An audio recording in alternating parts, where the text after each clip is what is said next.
Sumainyo lagi ang aking paggabay. At naway mapuno kayo ng biyaya at grasya ng Diyos. Ganon din ang mga mabubuting bagay. Ito man ang lagi ninyong bibit-bitin sa bawat pagtitipon at ibabahagi sa inyong mga kapwa-tao. Napakadakila ng pag-ibig ng Diyos.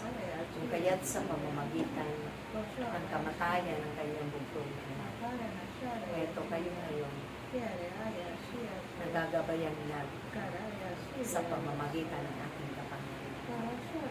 Kailanman ay hindi kayo nalilunod ng inyong kalaban ng kapag ang aking kalooban lagi ang inyong susundin at mapapatunayan nyo lagi yan at papatutunganan sa buong sanglibutan na yan ang mga himala ng Diyos at iwanan ng Diyos na inyong nararanasan sa inyong buhay pag-ibig. Kaya't napakapalad ninyo aking mga na kailanman hindi kayo nabibigo.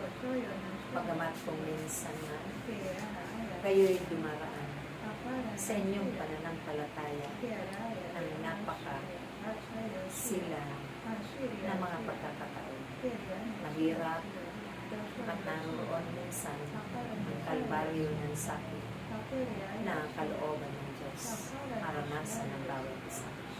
Dahil sa pamamagitan ito, kayo'y tinitinig ng Diyos at pinupuno niya ng pag-asa sa pamamagitan ng kanyang mga aral at katuwa.